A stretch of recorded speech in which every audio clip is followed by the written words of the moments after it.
I live in Oyobona. Because I settle that. I week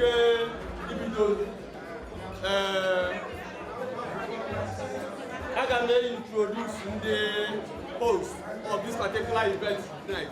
Because DJ, I cannot hear myself. DJ, give me volume, please. Okay. I may introduce you the host. Let me introduce your father and they introduce themselves to you.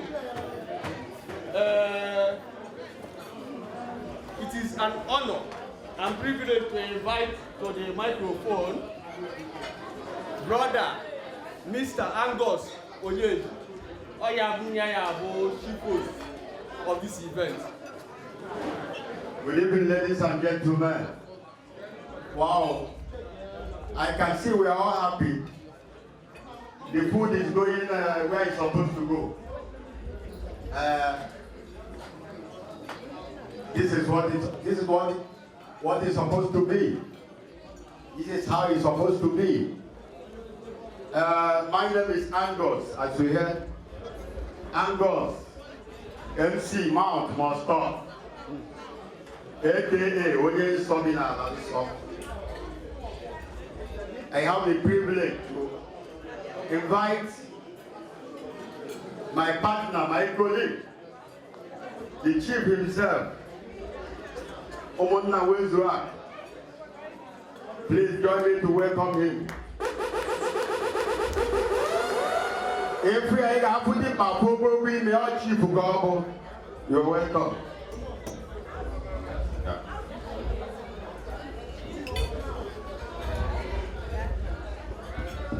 Hello. Hello. I think I come man Igbo. Need no.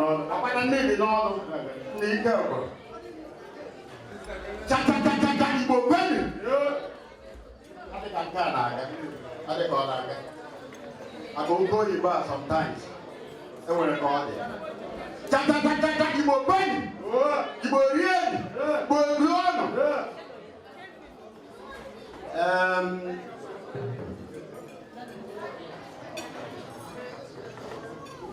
We are here today to celebrate ourselves. Love feast, as you can see, is happening already.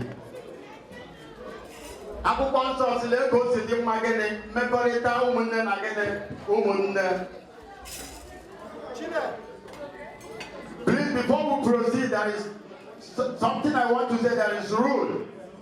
You can confirm from Okangba Diken, the President General of Igbo community. Please, number one rule today is you must be happy.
Kaya baba onye zai. Igbo debo ikemba oke odugbo. Ezi Igbo Israel. Biko ka akụrụ ngwa ka anyị nabata onye zai. Na ndị kabinet. Ambassador anyị. Onye nke anyị. Nne anyị na ada anyị nwanyị. Ambassador Nonyelum Nabata Bikono, Ambassador nke abụ nke anyị. Ada dị ọra mma nke abụ nke anyị. Afụrụ m iji otu olowu n'onwe ya. Ọ ka o si adị.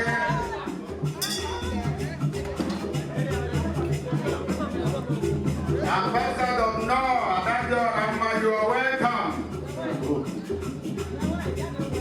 You are welcome, ma. Yes? Because no, our ambassador, Gabon guy, ambassador Nigeria and Israel.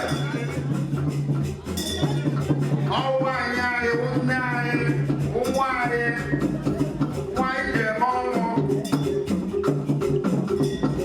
Ambassador Nonyelum Afoekelu.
I number one night will Chief Austin Akachuku, Biko Kobia, Okota in the Igbo, Biko Kona Bia, Bika Koro Kuge, Kaibele Chineke, Kaibele Chuku, Kikabiama.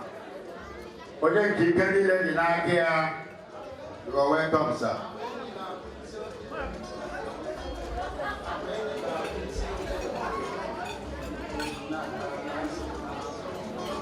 Praise the Lord. Praise Master Jesus.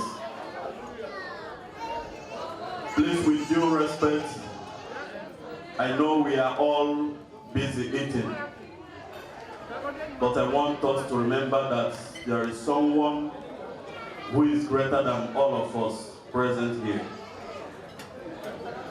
And we must call his attention, because in every occasion where his presence is always successful and favorable for all. I would like, as we are eating, we should just respect one man who is greater than all of us and give a bit silent so that we will all reverence him and call his glory down. I want to welcome all of you in the mighty name of Jesus. Our ambassador and all the Igbos and cabinet. I do respect all of you. All protocol is duly observed.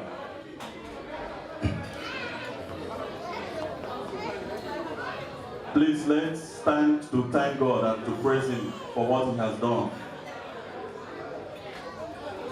Please, let's be coordinated.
Every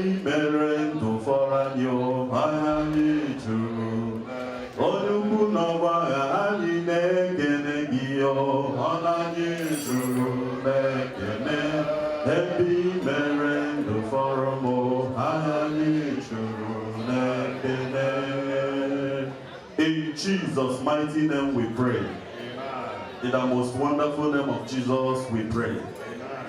Everlasting Father, we thank you because there is no one like you. We reverence your majesty, O God.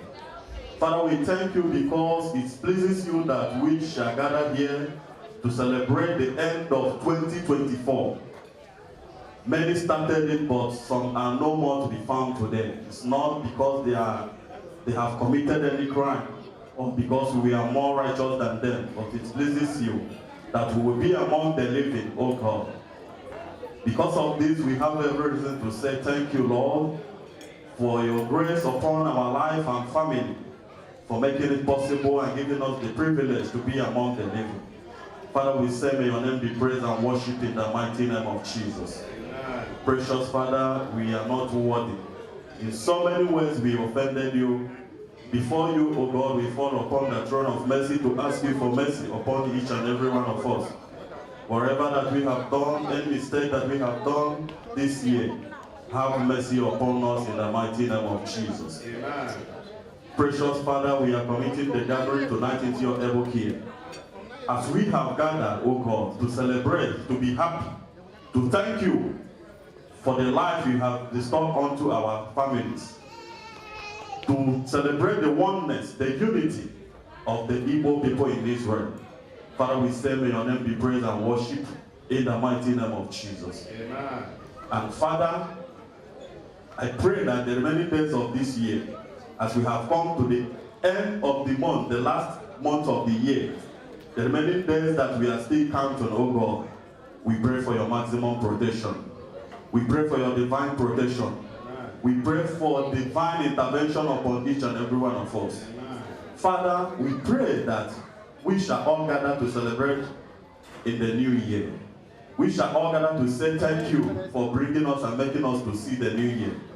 Father, by the power upon that cross, we declare each and every one of us here to be healthy and alive to witness 2025 in the mighty name of Jesus. Amen. In the name of Jesus, we shall see the end of this year. This year we never see our end. In the name of Jesus, we shall see the end of this year. This year we never see your end. We cover our life with the blood of Jesus Christ. We cover our gathering tonight with the blood of Jesus Christ. We cover every families that have gathered here and the Igbo communities with the blood of Jesus. And we pray that God will continue to progress and uplift the Igbo community in Israel. In Jesus' most wonderful name we pray. We declare this gathering open in the name of God the Father, and of the Son, and of the Holy Spirit. Amen. Igbo. Thank you very much. Thank you very much, brother. Namdalo, Obakam, Ezimo, Mr. Austin, knows of preach. Thank you for honoring the invitation. Igbo Kenemu, Igbo Ezebe, Kena Cabinet in Ugumba Lee, Ugumba is the way, or coffee is the way, yeah, or no, yeah. Onwa, I hate the letter, but you I hate the because I call this as of Namana deal. I can learn, I can learn, don't leave, don't catch him. I got a program over time for sharing as of opportunity or go background. I didn't do okay, I didn't do okay, I didn't do too much of introduction. We have just come to eat, to enjoy, and to marry. Then to go home happy today, I am talking to anybody for no reason to be angry here. We don't want to provoke nobody. We don't want to upset nobody. We don't want to abuse anybody. And please, keep your peace. Remain calm. Be merry, be happy, and enjoy yourself. This is a day we set to have our flow. Have your flow with respect. Have your flow with gentleness. Have your flow with apathy. Respect each other. Be in peace and love one another. Love your neighbor, let's say as you love yourself. Yes. May we come and become, enjoy, and be happy. Dalongo, Kamara Imam. Yeah, I'll come. I can provide now. And I organize the mother that go in Chief Mrs. Okay, I never I broke up. We go to the reggae. Also, Nandi boy, Jamon, only Chief Mrs. There was because now to go where I na anabata ofu nwa dai ka ọ bịa kelee ndị Igbo site n'iji asụsụ Igbo gị kelee ndị mmadụ bịara abịa. Biko ana m akpọlite nwada anyị Chidera Miracle Onyeji ka ọ bịa kelee ndị Igbo. We are calling on Chidera Miracle Onyeji to come and say hello to Igbo people. Chidera Kekima. Odi. Kelee ndị Igbo.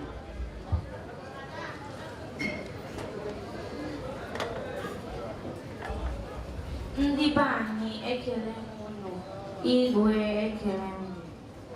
Aha m bụ Chidera Miracle Onyeji. Abụ m onye Ụmụnọha nke dị na Igbitolo na Imo Steeti.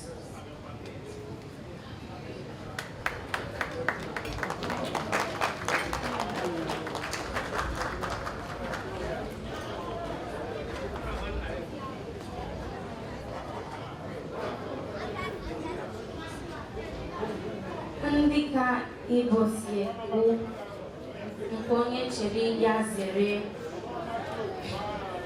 Ana m asị nnọọ.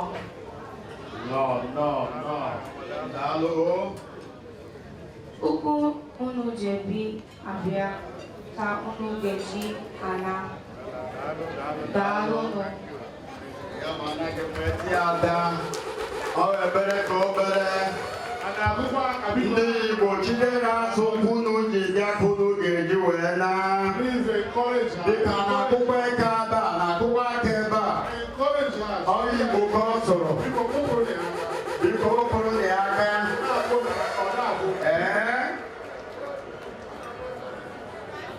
Imene.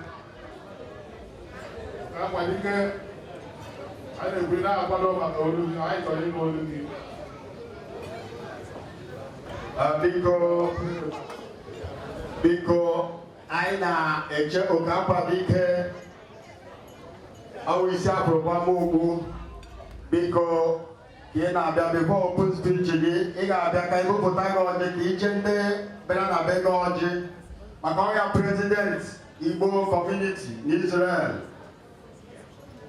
Biko ndị ọganaiza ebe ọbụla ọjị nụkọ oke akwado ike na-apụta, biko ka unu were ọjị na-eweta maka na ọwụ eze ndị Igbo ọjị n'ihu anya mara ma anabatara anyị ma anyị anabataghị ya otu ọ dị. Maka na ọjị iwu omenala jikọtara Igbo ọnụ.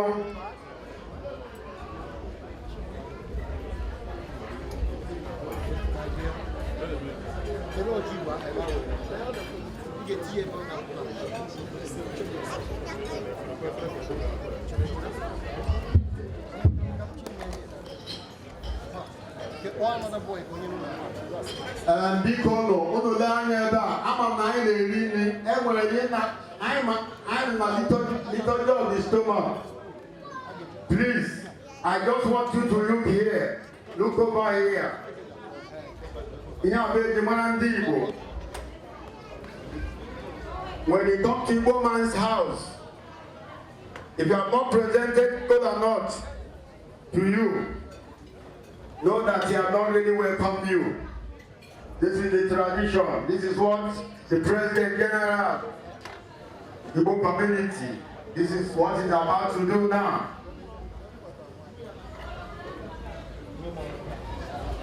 Because cha Igbo rienu. All this cable drawing. Cha Igbo mama. Cha Igbo keleno. Muono. Suono. Igbo kachasiano. Ana mai tele madoni ne bereba. First of all, I want to thank our special guest tonight, Her Excellency, the Ambassador of Nigeria, Lolo Mrs Afoekelu, Nonyelum Afoekelu, ezigbo nwanyị eji gamba, and the members of the diplomatic corps. I can see my consul is here. Time will not permit me to be calling names one by one. If you can see what I'm holding in my hand, what I'm holding here doesn't understand any other language, if not our dialect and our language, which is Igbo language. Ndị be anyị si na onye wetara ọjị wetara ndụ. O nweghị mmemme ndị Igbo ga-eme ọ bụrụ na ọjị apụtaghị, mmemme ahụ adịbeghị ozuzu oke. Ya mere, aga m eburu ọjị a tupu m ga-ebido kelewa. First of all, the royal father of the day, His Royal Highness, Eze Oke Kevin Ikemba Ojukwu, Eze ndị Igbo gburugburu n'Israel, Igwe Eze Ebube. Ana m ekele gị Igwe ya na family ya nọ ebe a gidigba. Na-ekele Chief Emeka Enebeli Ichie Odu, Chief na Lolo maka na nwunye na ebe a. Ichie Odu Onowu designated. Ana m asị Chineke gọzie gị. Ana m ekele ndị echichi niile. Ana m ahụ Chief Dr.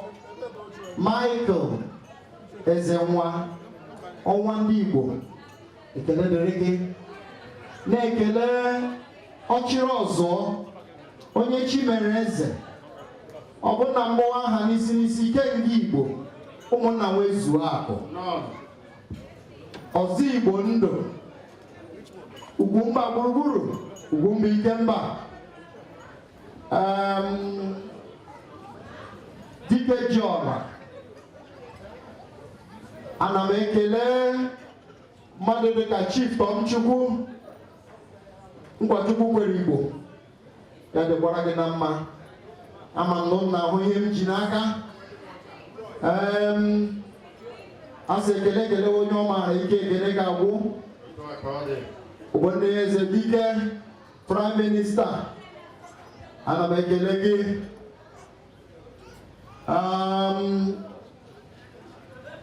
Ugoka ibe ya, ana m ekele gị. Devo VP, ana m ekele mmadụ dịka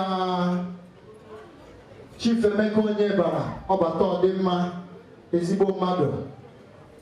Ọchịrị ọzọ ọchịagha gburugburu, Chief Ejimuda na ndị ọzọ gasị. Ana m ekele ndị ebe niile na ebe a na-atụfughị mgbe. Aga m eburu ọjị a wee jekwuwe Onowu designated. Ana m ekele Chief David Dara, nwanne eji aga mba. Chineke gọzie gị. aga m eburu ọjị a wee ga gbuwe Ichie Odu Akwụdola Eze. Ana m ekele nze ọha na-enye ka ebe ọ nọ. Chief na Lọlọ ọha na-enye nna Nyerugo ya dịkwara gị na mma. Chief na Lọlọ Tomchukwu, Chief na Lọlọ Nwadi Egwu, Iyeriọba, Chief na Lọlọ Memgbe Oji, Saa, ana m ekele unu niile. Biko onye mkpọrọ ya gbọ ibe ya. Ọ dịrị onye mma, ụwa zuru onye, ya dịkwara gị na mma. Sapọl, Chief, aga m eburuzi igwe eji ekwu okwu wee gakwuwe Ichie Odo ka anyị mee ihe nọ n'ọjị, na-asị Chineke gọzie unu niile dịka unu bịara. Ihe ọbụla unu ga-eri, ihe ọbụla unu ga-aṅụ, anyị kwụsịrị ike, anyị na-eme nkụja na unu ga-enweta ya n'ozuzu oke n'aha Chukwu okike abịa ma.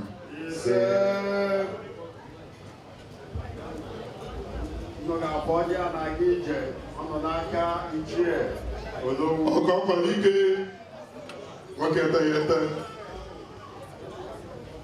Igbo ekele m unu. Lienụ, nwanụ, zụanụ. Ụmụ ga-azụ ụmụ unu, mmasịkwa ụmụ unu ga-azụ unu. Ise.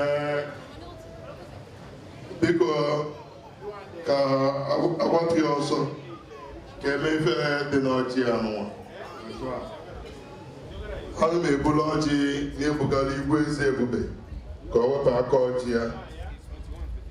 Igwe Eze Ebube. Ọjị a na-agara eze anyị Igwe Eze Ebube.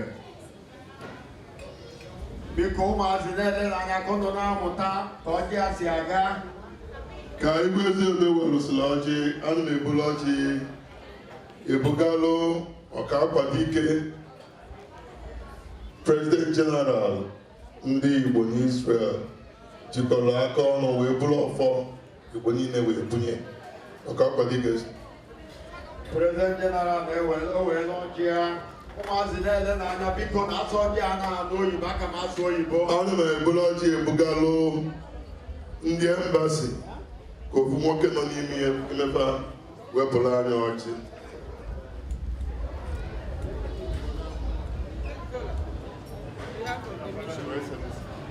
Ọjị agarugo n'embasi. Ihe ọ pụtara na onye isi obodo ewerego ọjị. Biko ka nke a gasịrị, biko unu anyị ga-agbapị ọzọ protocol ọjị ahụ eri nne ka anyị were ọjị nye the steeti nọ n'ala Igbo ọka all end of the year party ka anyị na-eme. Biko ana m akpọlite Ichi High Chief onye Chimere Eze Chief John Ikechukwu biko ya wepụ ọjị n'afọ ndị Anambra.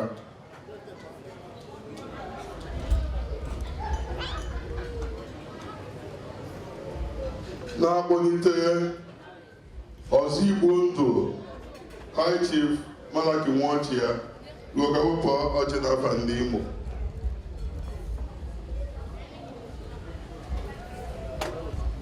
Na-akpọlite Ikenga Igbo ọnọkwa ebe a. Ikenga Igbo biko iwepụ ọjị. High Chief Richmond Ude maka na-agba n'udu mmiri. Ikenga Igbo na-awepụ ọjị n'aha ndị Enugu. Ụkpaka na-agba n'udu mmiri ezigbo oyi.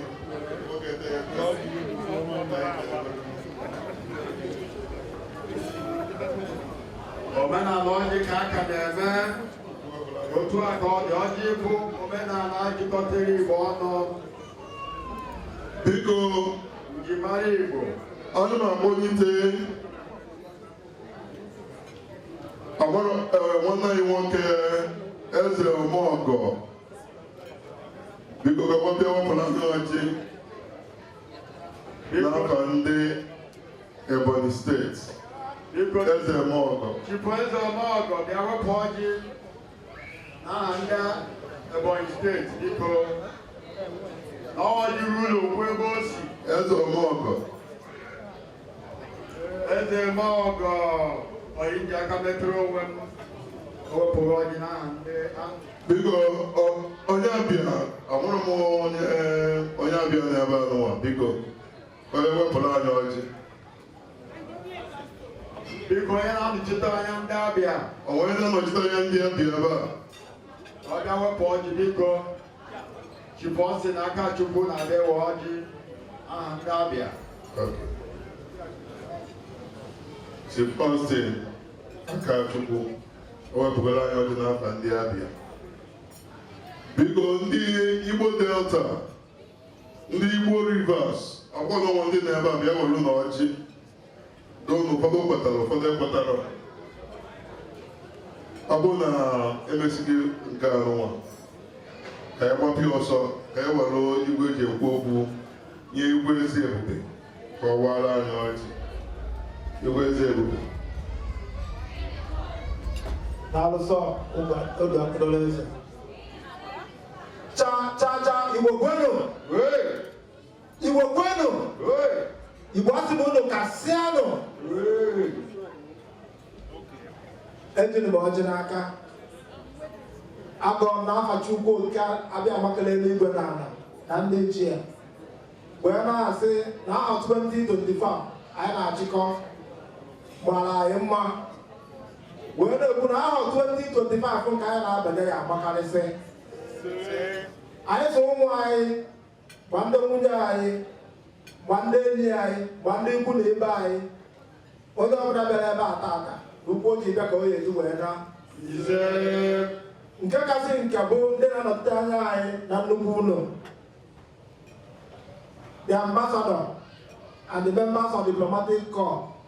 I na after Chineke na ade dunu go na ọchịta anya ayo ọfụma o wee na-asị ndị ngo onye ji ka abara ha ya sa ajọ ngo wee na-asị Igbo bi bụrụ n'Israel na John n'ihu ya nọ n'azụ John na-azụ n'ihu ya nọ n'ihu John n'ihu na ọ na-azụ unu adịka ikuku maka ikuku abụrụ agba n'ọnya unu gbuo n'aka na unu ya egburu m unu gbuo n'aka ekpe unu ya egburu mma unu gbuo n'ihu na egburu m unu gbuo n'azụ na egburu mma ka ha na-agba ụmụ Igbo nọ n'Israel Okunu na yelutu na aka na atụ na anara okunu tụrụ ya ya dunu n'ọba aka ene ya na no yeburu na ome ene na mmiri ka o zelu na elu ihe ogbu ihe ọma ihe akụ ihe enwe ahụ 2025 edogo m ya na fụ na ọma katakwa mma anyị na-asị Chineke na ọ bụrụ na anyị kọọ na anyị egburu kwana wee na-asị ka hara bụ ụmụ Igbo n'ebe a tata unu na-ababụ niile dị n'iche n'Israel Chineke nna kụzidere nke ndị aka edolu unu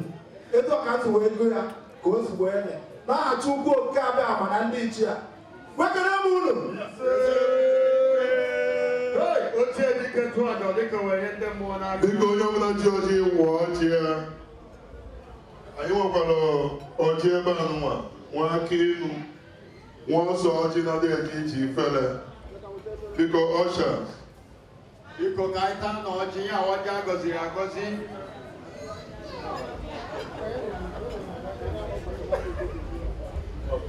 anyị taa na ọjị ya ọjị agọziri agọzi ọjị dị nsọ ọjị anyị gbara ịnọọ ọjị ọmụmụ ọjị ọganihu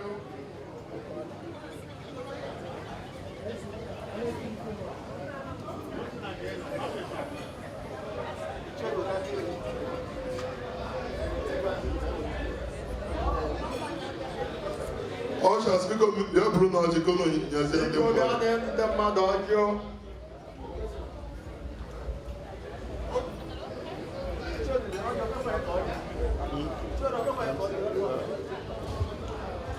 Igwe Namdaro and Igwe American Canada for you.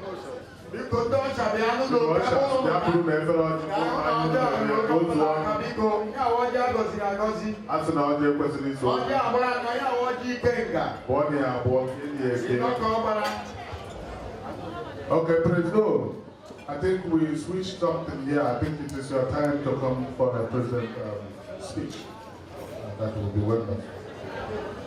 Biko dịka ọjị na-aga mee ka anọ shọ na wine na-aga na tebụl ndị mmadụ Chief onye Chimereze nyere anyị aka kpọrọ the executive can we get what the handles on the necessary. Chineke gozie you. Without wasting time, I will still go on our dialects, which is Igbo language. I'm not Igbo neighbor, always you when the embassy or ambassador not here. With all the diplomatic corps, you're highly welcome. All that you will eat and drink is available. Make yourself feel free, enjoy yourself. We are one. Cha-cha, Igbo mamano, Igbo rieno, Igbo zuono, Igbo kachasiano. Obi woman on in over time. The 60th month of December 2024. Ụbọchị dị oke mkpa bụkwa ụbọchị aṅụrị nyere onye Igbo niile nọ n'Israel. Achọrọ m ikele unu niile ndị rụrụ ahụhụ ụka, ndị enyi, ndị ikwu, ndị ibe, ndị pụtara wee sị na o kwesịrị ka anyị nọkọọ wee rikọ dịka ofu ndị. Asị m Chineke gọzie unu niile. Ana m ekwu unu nkwa na ihe unu ga-eri na ihe unu ga-aṅụ mụ na my executive kwadoro ọfụma.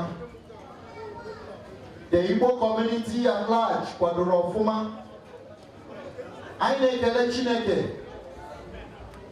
onye nyere anyị ohere ọma wee sị n'afọ ndị gara aga Igbo community a na-ekwu okwu ya erugo more than 28 years to 30 years in existence. Mana ụbọchị taa, the elders of Igbo community wee chee si na ọ dịkwa n'oke mkpa ka ha were ọchịchị a wee nye the young youths ndị ga-aga n'ihu pilot the affairs of the Igbo community in Israel. The mantle of leadership now fall on me. Kennedy Ugochukwu Njoko, evangelist na chief aka ga-eji echi na nke echigo. O wee masị m na m ga-agba mbọ ịhụ na enwere ịdị n'otu nke ndị Igbo niile n'Israel, n'ịchịkọta ụmụ nwunye anyị ọnụ ka ha wee nọrọ n'ofu umbrella, chịkọọ ha ọnụ, bụrụ ndị ga-elezi di ha anya ma lezikwa ụmụ ha anya. Anyị gakwara n'ihu ịhụ na anyị chịkọtara ụmụ anyị ndị youths, ịhụ na ọ ga-adịrị ha na mma ka ha mara onwe ha, ka ha mara onye ha bụ, ka ha mara ebe ha si. Na ọ bụ ihe dị mkpa na onye Igbo ọbụla ga-ama asụsụ ya, maka na anyị lere anya n'obodo a, ịhụ nwa onye Russia mụrụ ọ na-asụ Russia, na-asụkwa Hebrew, na-asụ English. Ịhụ nwa onye Philippine mụrụ n'obodo a, ọ na-asụ Philippine, that is Tagalog, na-asụkwa English, na-asụ Hebrew. Mana ọ bụ ihe ịtụnanya na ụmụ anyị bụ ụmụ Igbo nke ịjụrụ ajụjụ n'asụsụ Igbo enweghị ihe ọ ga-azanwuli. Anyị wee sị na anyị ga-ebido n'oge tupu ihe eri anyị iji wee chịkọọ ha ọnụ, nke Chineke na-agbakwana anyị ume ime.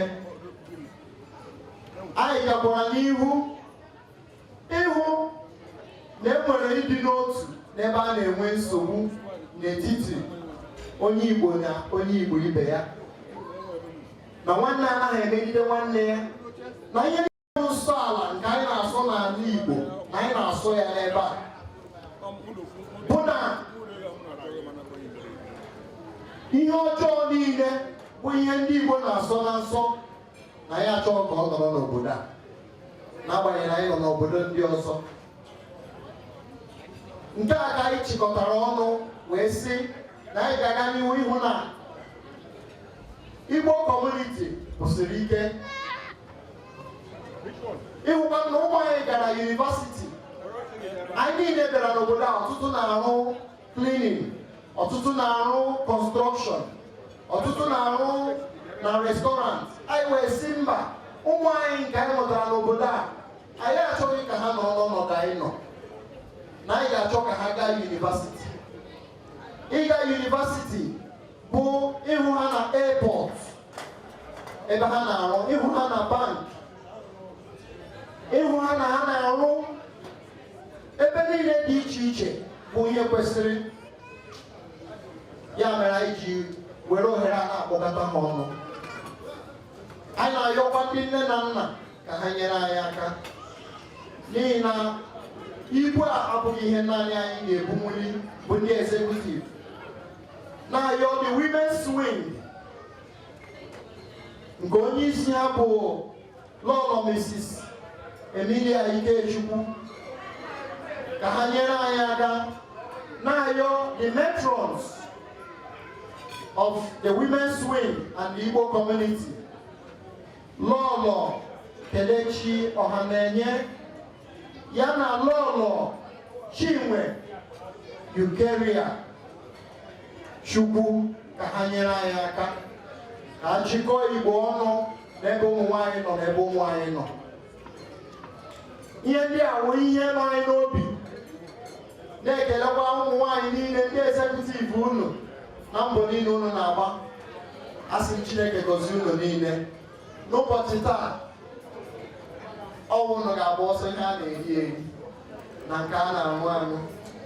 Ihe ndị ọzọ ga-eji nwayọọ na-arịpụta nwayọọ nwayọọ, na-asị na otu onye Mbaise ọ sọ galatịrị ahụ ịgala pụtawa adịbeghị m ụnụ ga-akpọkesị ọ ga-afọtụkwa ihe niile ezuo. So feel free, ọda ihe ọbụla ị chọrọ ịọda, rie ihe ọbụla ị chọrọ iri, dịka anyị ewepụtasị programs niile anyị nwere n'ụbọchị taa. Ka Chineke gọziere m unu n'aha Chukwu okike abịa ma ise oke akwa dike abụdị mkpapụ a na-akpụkwa aka ebe a na-akpụkwa aka ebe a. Ọnya sibere ka ọ na-agbọ oke akwa dike President General Igbo Community ya gazie. Asa abụdị mkpapụ ogogbo ime ya, ịpụdị mkpa gị bụ ogogbo ime ya. Enwere ndị ma ndị ga-afị na-achọ ebe ogogbo ime ha nọ, nsogbu dị, mana onye nke ebụdị na-efu ogogbo ime ya. Udo dịrị gị oke akwa dike. Biko anyị na-akpọ ụmụaka anyị ka ha bịa. Ụmụaka anyị gagbala anyị egwu, mee anyị aṅụrị. Ụmụazị Igbo nwụrụ, Igbo nwere ihe niile, ka ha bịa gba ndị Igbo aṅụrị. This is the time for our children to display, to dance. Ladies and gentlemen, I know, sir, you want to carry me now. good evening, His Royal Highness, Ezebubewa, all protocols duly observed. Tonight is a very special and important one. It is time for our children from the age of 9 below. From the age of 9 below, I mean, if you are 1 year old, you are 2 years, 3, 4, 5, until the age of 9, we have a special package for you. But for you, in order for you to receive the package, we encourage all parents to talk to their children so that they can participate in this special dance. The kids are going to be coming out and they will be dancing. And at the end of the day, after the dance, everyone has a special package. Nakwa? And please invite all parents to encourage their kids to come out. Please, kids from 0 to 9 years, please, we want you out here. It is now time. DJ, are you ready for us? 0 to 9 years. Are all the kids in the house, are you ready? If you are ready with me, say yeah, yeah. Say oh, oh. Thank you so very much. Now it is time. Where are the kids? Please send your kids out for the special party. Please.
Igbo, prepare to do the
miro jene wa yo to akode. Ogo ya o.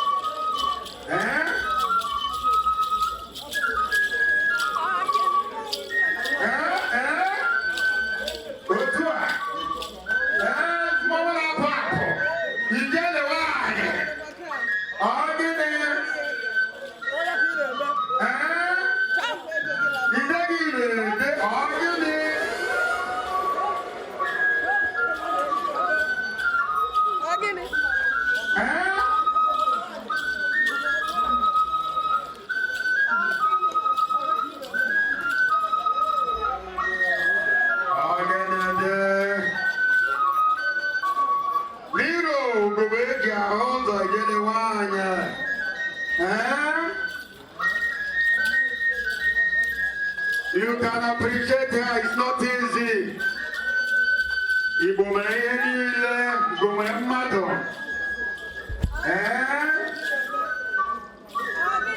Ọya, adị Igbo ji eme ọnụ.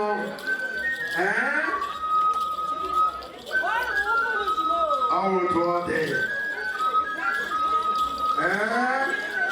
Ije. Ọya kwuru ka a na-eme.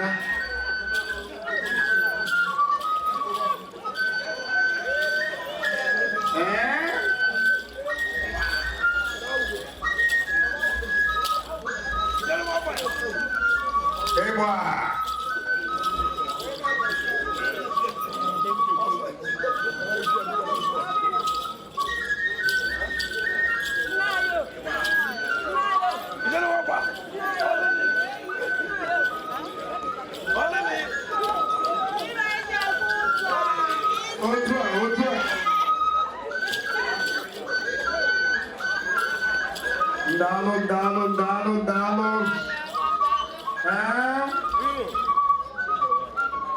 Ijele wa idalo.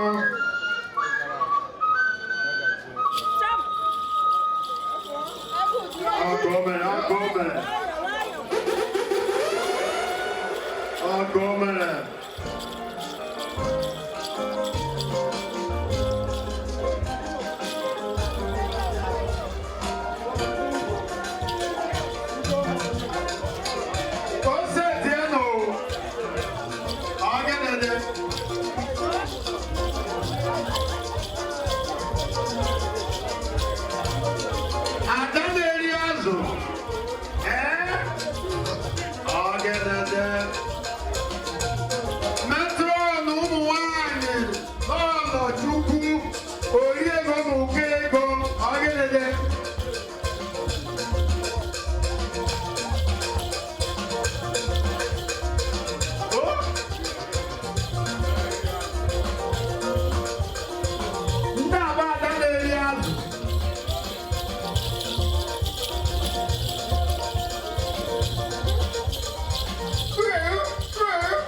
Thank you.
Despite her position, despite being an Israeli, we are other women no gana.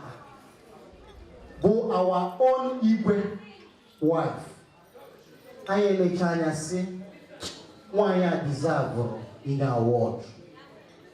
No way why them will your name. Before I be everything I name I packed around already. Tia Ida, be my over maybe I didn't know Siwanya, me kenni, me puakala. If we're born at the East, one Igbo, Nesia, one Igbo Nabi. So, I will say, no but time. I may present Lolo, Anna, Ojubu, Dibweze. Because I am a chore, can wear the last song go. Nathaniel Ojuku Natayana Hamaya. And I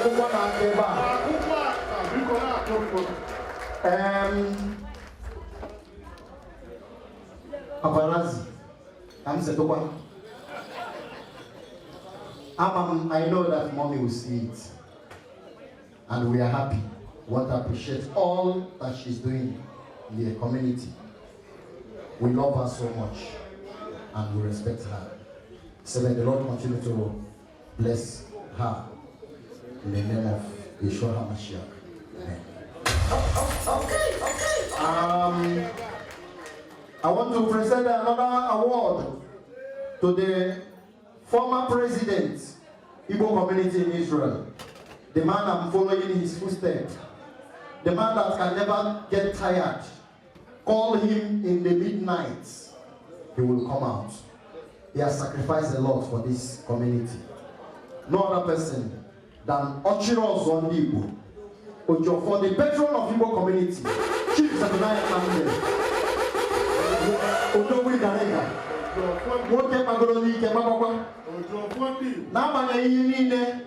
The death cannot weigh us down. She just lost her daughter, but that will not make us not to rejoice tonight. The Lord has assigned it. We are moving ahead.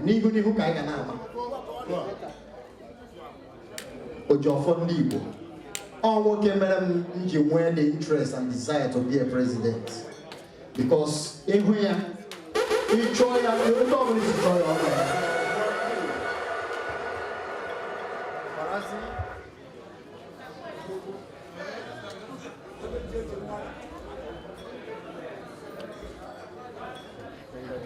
Congratulations, sir.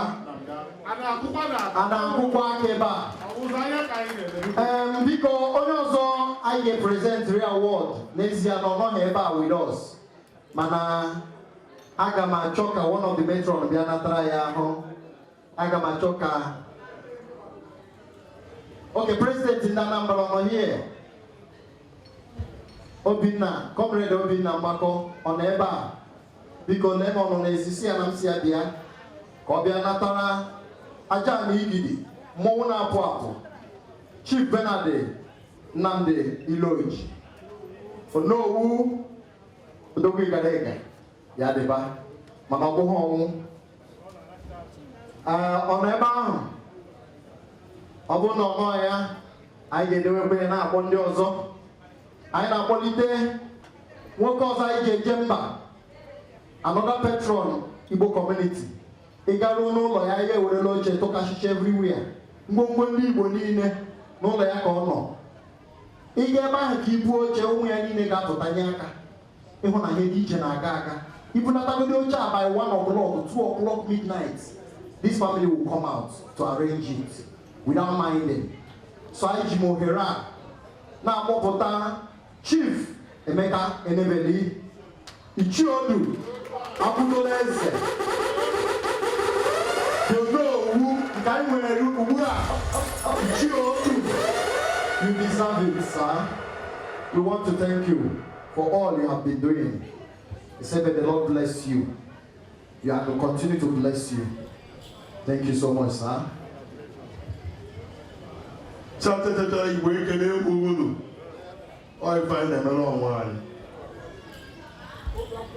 Agama Politekwe, Onyozo, ndị Igbo ji aga mba bụ enyi Enugu Chief Tomchukwu Mgbachukwu kwere Igbo nwoke eji eme ọnụ anyị na-ekele Chineke na ndụ gị ọ bụrụ na chetara ụlọ na mmanụ 25 years of marriage ụlọ hụ na ọ kachi nwa n'ime ụlọ wee na-abata lee ka ihu ya na-amụke iji gwa gị na this man eriela ụwa idebere ihe Chineke jiri chọọ ya mma.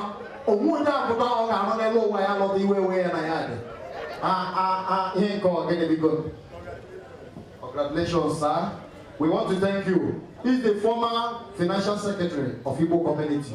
She has contributed a lot to the growth of this community. We appreciate you, sir. Thank you so much, sir. I am Monitekwa. Onye ọzọ Chineke ji eje ozi n'etiti ndị Igbo in the women's wing. Lolo Emilia Ikechukwu, the chairlady of Igbo community. Because I na say but our Ochendo women's wing. Chineke goziere ndị Ochendo ya dịrị na mma. God bless you. We are seeing your handwork continue despite every pressures. Igbo community they do so. Forward ever, backward never. We are recognizing another important person in our community, though he's not here today. The former matron, Nkechi Theodora Okafor. She's one of the matron, but she's no more in Israel. She has elevated now in Canada. We say, may the Lord bless him wherever he is. And we're presenting this. I would like one of the matron, I'm calling on Mrs. Chinwe Yukeria Chukwu to come and take it for her.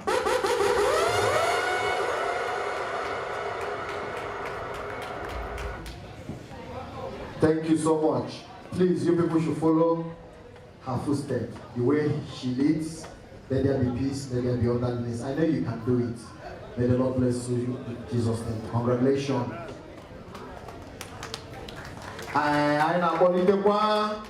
Another wonderful mommy. This is the woman Chineke jikwere kwarangworo n'ebe ndị Igbo nọ.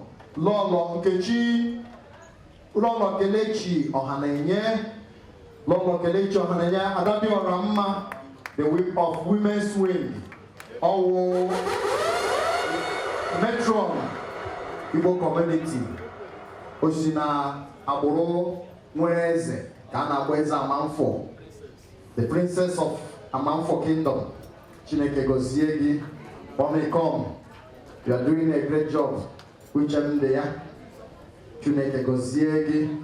Shall we hear back? I say here. I remember a lot of very so we were here. Chineke Goziegi. There will mommy. I know what another matron.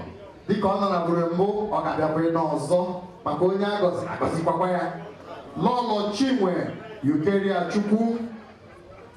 I make a leg in all money in our law. Now, say, audio conamba, women's wing, audio conamba. It didn't have no wonder. Young laws of what I tell them, Tom Chukuga, or what I have in yard. Yeah? I think I said Moriana Valia. Hey, Chineke Yari Otuto.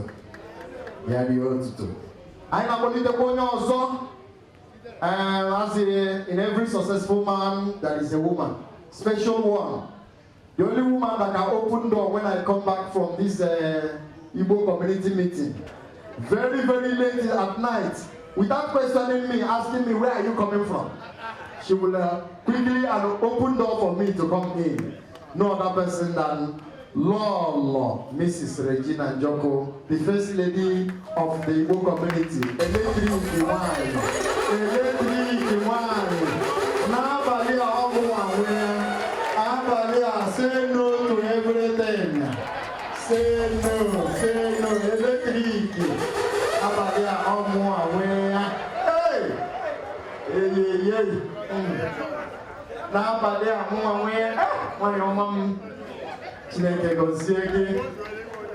Chineke Goziegi, ọma no ina mepere ndo nga nsusu chana nsusu bata ni mulo.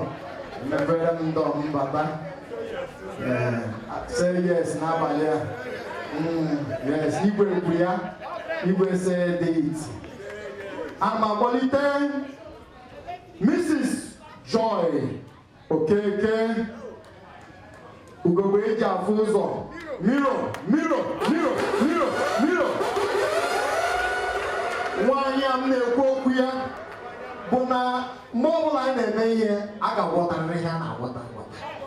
Which you know the name now? And if they go again, it's Bata, it's Giza. I say thank you for all money in our people. Jehovah Gozig, more, I can more finally with them. It was so bad and there was a certificate.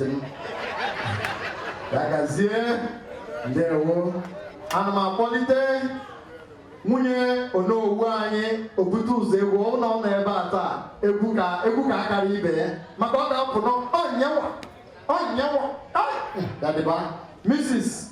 Amaka Iloji, Chieftaincy wine, people Amasi,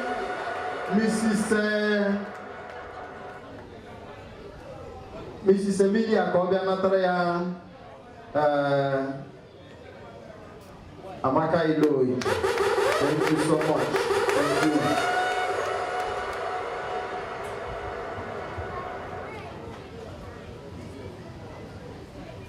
Nye Burukana Eme, Jovayana Rekele, Ndewo, thank you so much.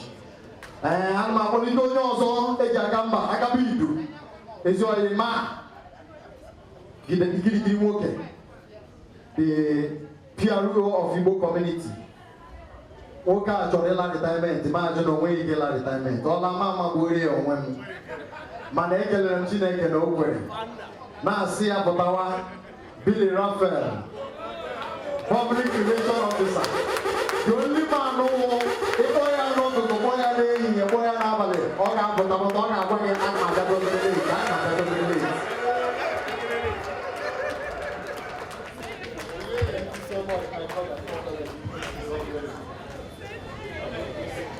Thank you. Immediately, Chineke Goziegi. Because don't relent, Allah Chibalazo. Kailo Tapolo, Chineke Tirainaka. God bless you. I'm a Politono also Chineke Josie. Upon on member today, the type of decoration I get member also Chineke Nama. Mana I can let you dear neighbor, son of my Polite Chief. Obato de Makobianata na Lolo Chetachi Onye Bara. Ejimadia, Nam, Eleti Shemagano Yana Tono, Chineke Nayadeva, and one from you, Reverend Father. A cross from you, you will let it in the Bahia, Onyozo Chukuja Garayosi. The chief organizer, here I am today, Bonoya was sick on it. Mobile Moreona, Mr. Felix Emmanuel, Igbo, Silent Achiever, and I say the chief organizer. God bless you, my brother. Thank you so much for all your contribution. May the Lord bless you. Thank you. Now, Polite Ezomogo, the former secretary of Igbo community, Onyemone Asoakweba. Onye make a bomb madaku. Ezomogo, Ayakago long way. Right from Masasa, Anabasi Chukugo, one day. God bless you. Ezomogo. Don't like this. I'm going to thank you so much. The last not the least. And I'm Polite Miss Goodness Chinaza Madi. I want to meeting. Everyone can testify in the winner. There's no other way we can say thank you. No, I'm not tired. Because when I hear the actual guy now, Makayenda here with them, Chineke Bigo, Yak Pere, Hagebag manager there. Yoba goes here, may the Lord bless you. Thank you so much. So far, so good. I can continue. So, MC, carry on. I can get there. Okay. Thank you very much. And I go back about easy. Easy. Because on the land I go where I go electric is a photo. She over because I'm my man I go Manaya, just 5 minutes after 5. Go to she nobody here. So because I am open to my because the organizers, because of my for their performance.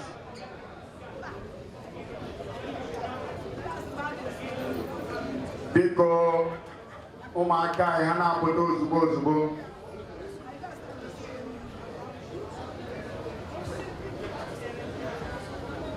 Because Yana Mena Bo Yana Mena Bianga Tobono Balaho Umaka Gosa Kesi Asa Soya Asa Sosibo Biko, organizers, Biko,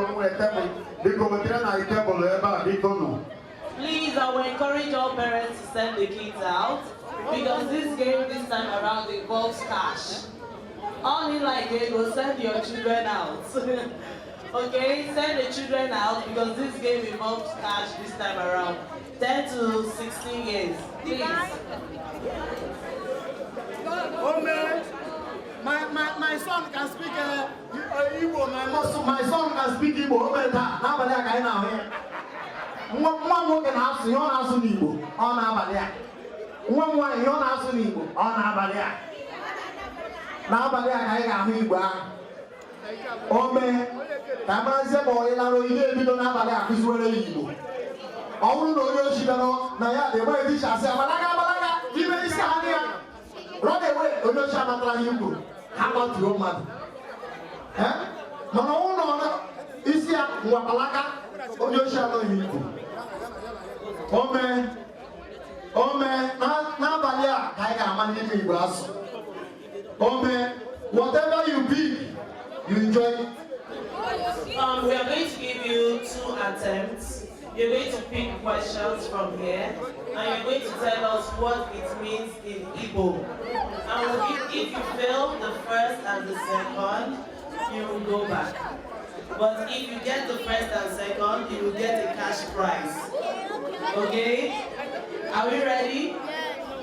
I can't hear you. Are we ready? We are not ready. I want to hear you say it louder. Are we ready? Yes! Okay, let's start.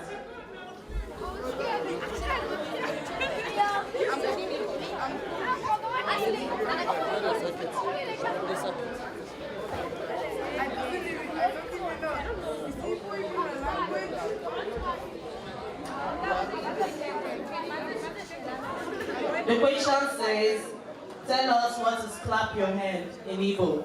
Clap your hands in Igbo.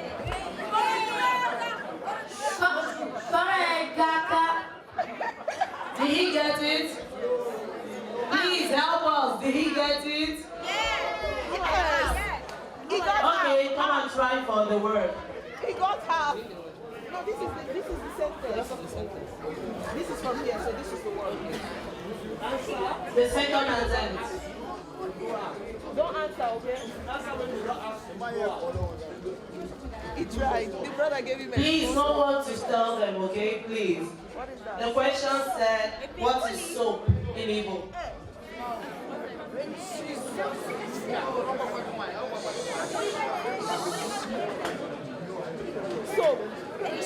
Soap. Okay, thank you. You're going to get a complimentary prize, okay? Complimentary prize for getting half. Yes, complimentary prize. Thank you for participating. Okay.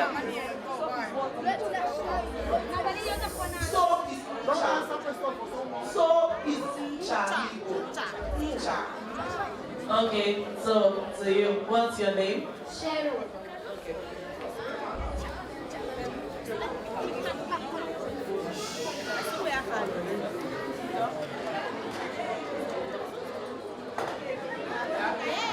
The question says, give me my bag. Your mommy always say, give me my bag. So tell us what your mom says in Igbo. She said, Chineke me. Is she right? Okay, second attempt.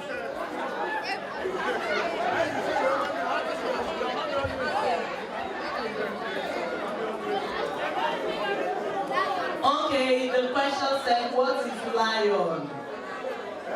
What is lion? Look, a lot of men are putting on lion. When your father wears this clothes, what does he call the clothes?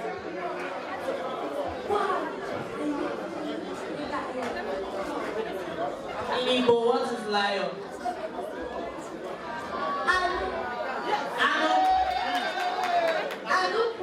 Anupo? Okay, please take a complimentary prize. Thank you for helping us. Okay, lion is Anu. Stop running!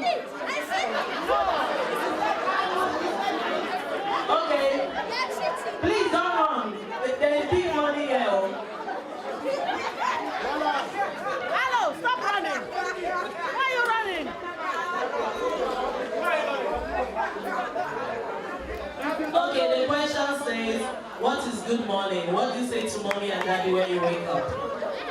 In Igbo. Is he right? No. Okay, second attempt.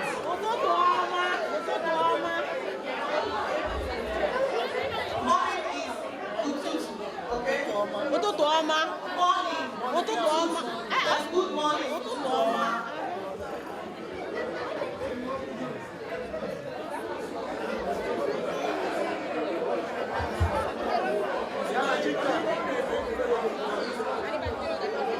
The question is, what is love? Your mommy and daddy, they love each other and have gone. So what is love? Look, I don't know what is Ego mash. Okay. Efulata. Okay, get some compliment. You try. Okay. Who is ready? Okay.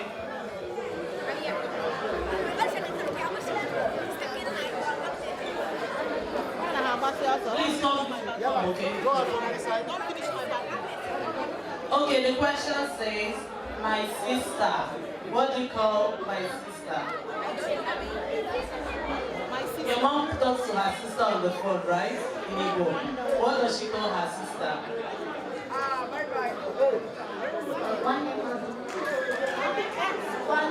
One name. You tried. Yeah, she tried. So second attempt. Please clap for her.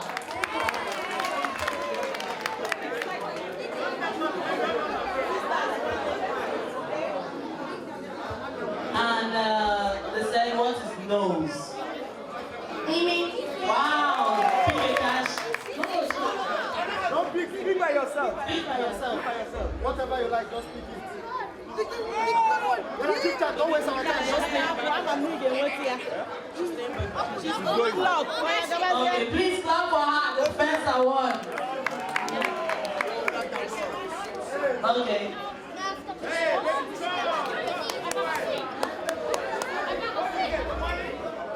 The question says, go and sleep. I'm sure your mom says it every night. Go and sleep.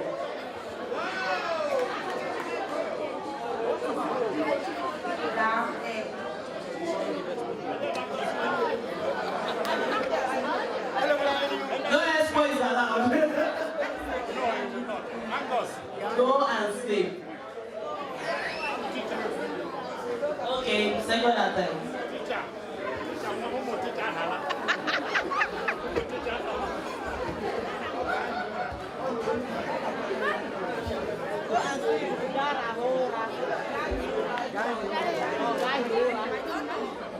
The question says, what is sports? Mommy cooks every time, so what is sports? Eating. One teacher. The second award goes to Chidera. Okay.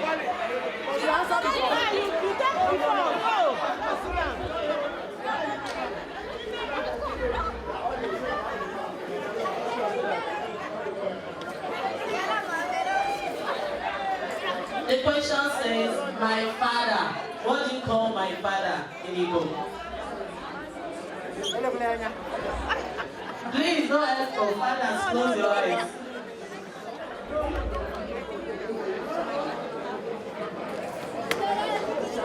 Okay, second attempt. My father is Nam.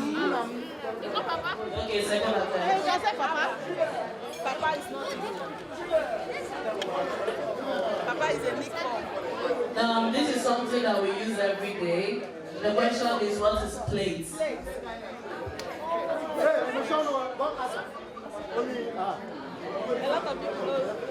What is plate? Okay, take your complimentary prize. Please clap for her. Okay, pick the question.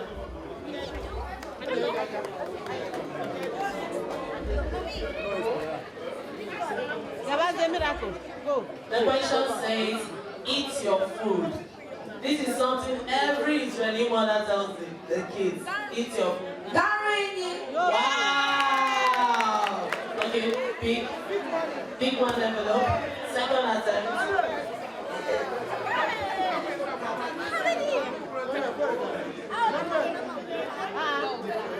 Only 3 was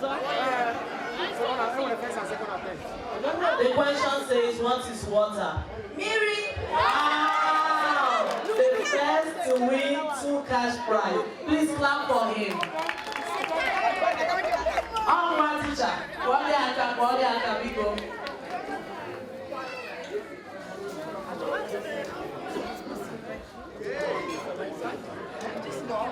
The question says, it's very easy. When the women dance this night, they dance with this song. So what is my mother in Igbo? Please, all the mothers, close your mouth. Did she get it? Okay, take your cash prize. Second attempt.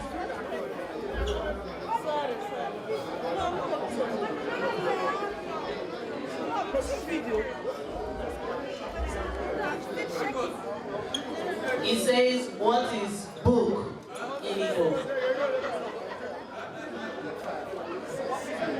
Book, the book you used to go to school, the book you write in, what is it called in Igbo?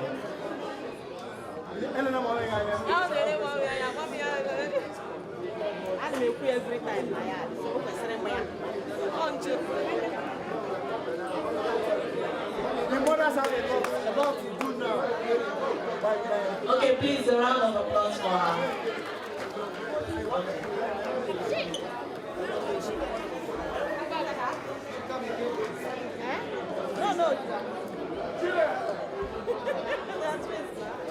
The question says, what is your name in Igbo? Like, say, what is your name? Not tell us your name, just say, what is your name in Igbo? You're asking someone a question. Ask Miracle what is her name in Igbo.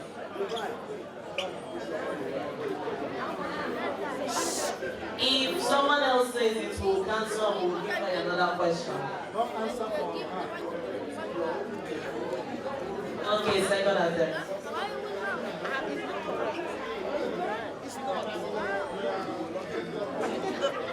Okay, this is somewhere we live, this is somewhere everyone stays. What is house in Igbo? House. Where do you live? Where you live, where you eat, where you sleep. Maya, don't need that. Okay, get your complimentary prize. Mommy, tell us what house is. Thank you very much. Please clap for her. Please, if you finish the game, please sit down so we know those that haven't done, okay?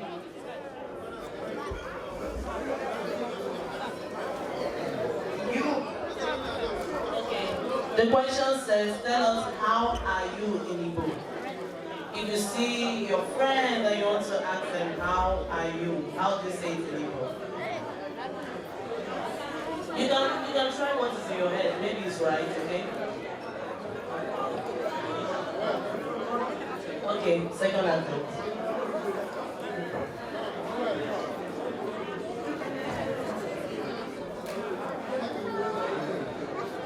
Okay, this is very easy. Everyone ate it today. Please tell us what food is in Igbo. I don't know. It's okay. Round of applause for him. Please clap for them. They are trying. Food.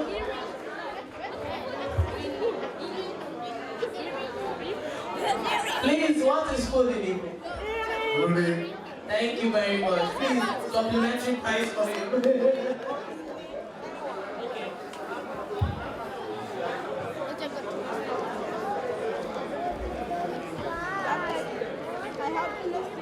If you don't move your hand.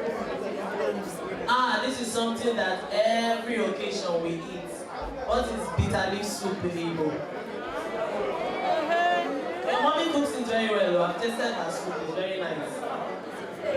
Restaurants or something? No, what is the name of the soup? In Igbo. The soup that is made with bitter leaf in Igbo. We have a bowl of soup. We have a juicy soup. What soup is bitter leaf? Yes, that you put leaf. And it's bitter. Yes, I got it here. Okay, second attempt. Igbos. Okay, no, not the goosey. Thank you. Soup, ofe. Bitter leaf soup, ofe onugo.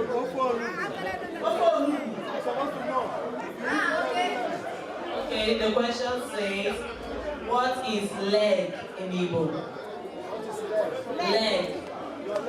Leg. Good. Wow, she's getting a cash prize. Speak something, okay? Please, a round of applause for her. Michelle. Michelle, I'll give you a spot. Don't worry. You're watching. Okay, the question says, open the door for me. When daddy knocks, when mommy knocks. One man. Your own question is not answered. The Maya will open the door for you.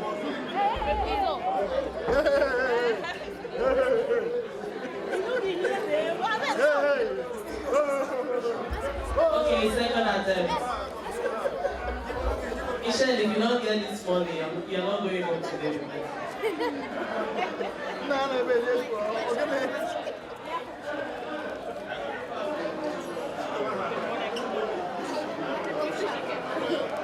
Michelle, when you're feeling cold, what is it called in Igbo? Cold.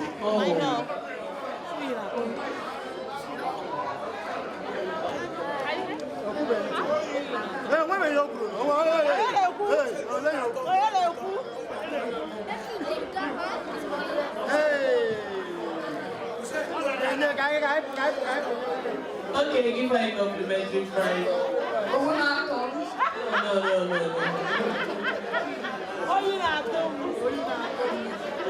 Okay, who's next? Vera.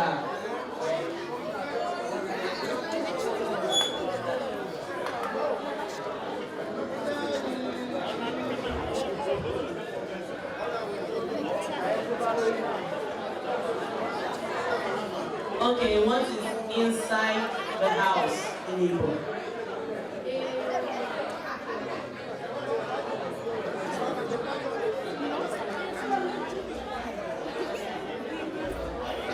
Okay, second attempt.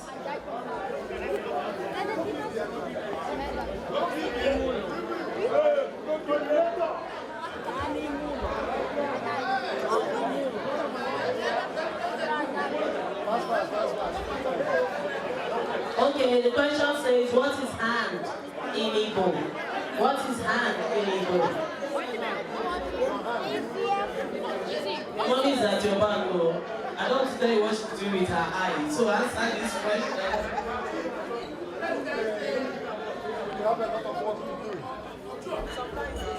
Okay. Wow, a round of applause for her. If we don't clap, I will bring out the adults. Did she have second chance?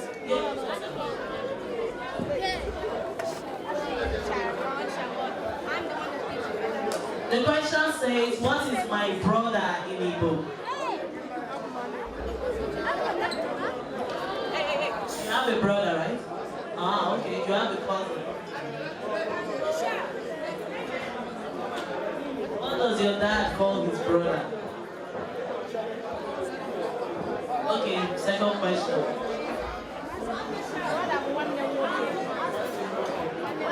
Please, what is brother in Igbo? Thank you, Mr. President. The question says, what is spoon? Spoon. The spoon we used to eat, what is it called in Igbo?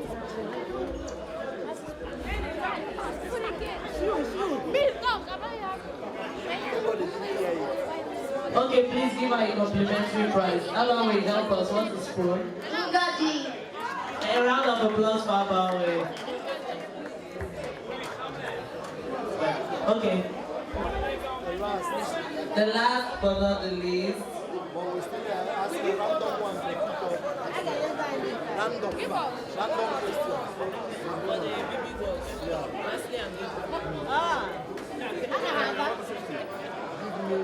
Give me your hand. Give me your hand in Igbo. My hand is Oka. Okay, my hand is Aka. Then what is give? Please. Bonus, we'll give him another question. No, someone told him, so it's cancelled already.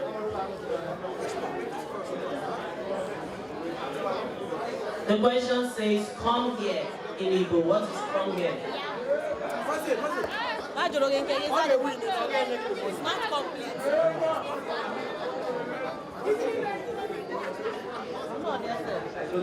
Okay, second attempt. Okay. Okay, thank you very much. The question says, what is body in Igbo? What is body in Igbo?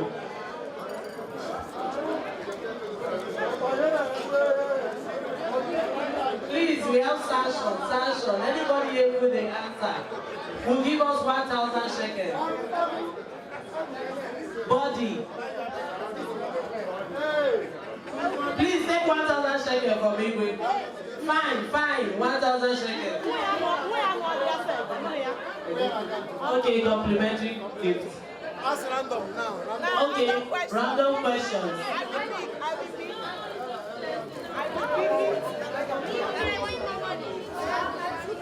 Hey, don't waste time. We have other programs. Okay, if you know the answer, you give us the answer.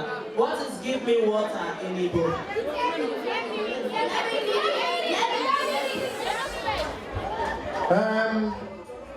Because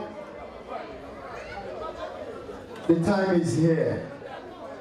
The special time we are waiting for is here. We are going to give a special award to our beloved mother, our sister, the Federal Republic of Nigeria ambassador here in Israel. But before that, we want to welcome Igwe Eze to the podium because he is the one to do the necessary. Anyị na-aga iji ofu okwute wee gbagbo nnu na abụọ. Our ambassador will be presenting a special award and conferment of Chieftaincy Title. We are welcoming Igwe Zemba. His Royal Highness Igwe Igbo in Israel. Because okay. So Biki Igwe Nabakote on the stage will first of all do the award presentation before I will hand over the microphone to the Nowu I.C.I Abudoleze. Chief Emekele will handle that one, but for now I'm going to give the award certificate to Igwe to do the presentation. Hallelujah.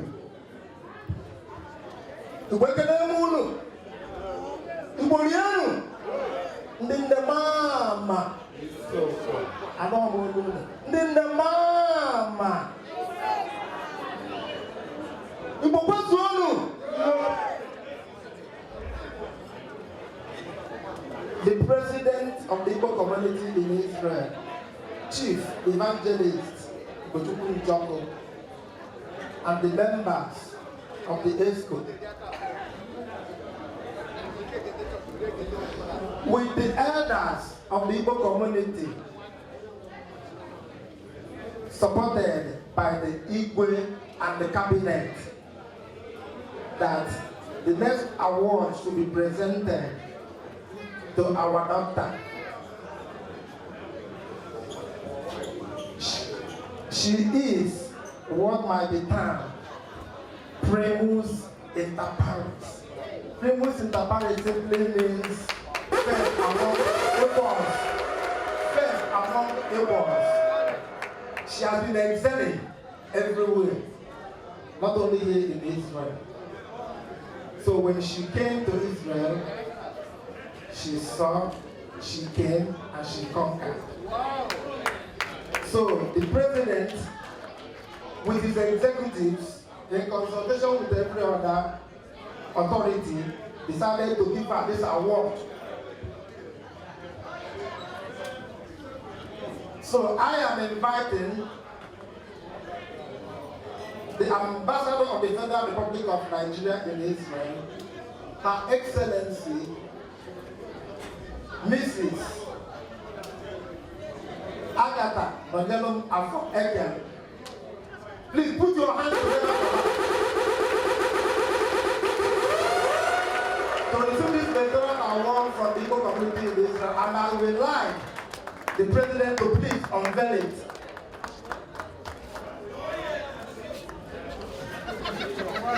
The beauty of the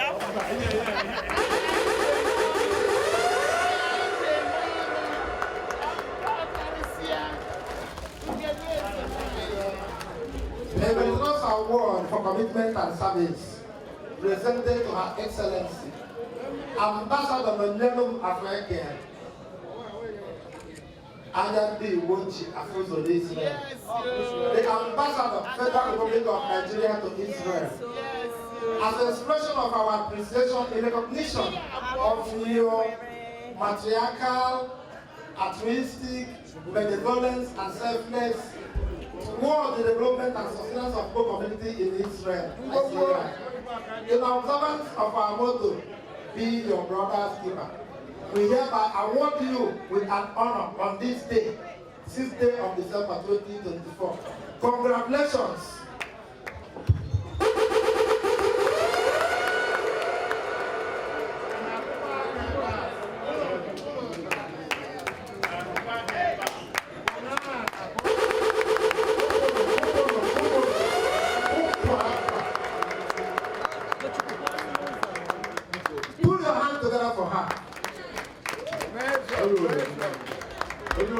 Her Excellency, it's not over yet. I am inviting, before you will talk to us. Because I am an actually capture her. People, but please. I will cameraman inside you. Oh, and then I negotiate if I because I said to everybody can get a copy of this. So you don't need to block. Please, I am not continue. No one can do that. Only one can negotiate for now. Please. Everybody go back to your seat. Because everybody have to find it. Thank you. Everything will be on YouTube after. Please. Everybody should go back to their seat. I am not proceeding with the word next before. Come on, be calm.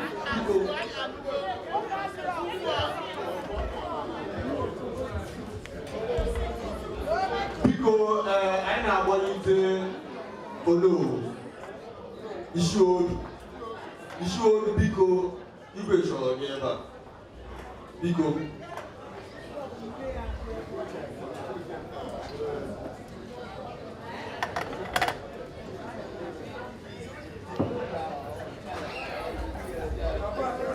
Thank you very much. Omori Felika Even Meloma. And only for a good leader, they appreciate it. It's not easy to be a good leader. We are appreciating and honoring her today for her exemplary service as one of the best ambassadors representing Nigeria here in Israel. Igbo with his cabinet have found her worthy for a befitting chieftaincy title. But before we proceed, I will call on the cabinet secretary, Chief Onyabara, about the one people in Israel, please, to give us a eulogy of our service here, biography, sorry, of our service here in Israel. Thank you, Chief. Biography and diplomatic career of Ambassador Mrs Nonyelum Afoekelu, year .This.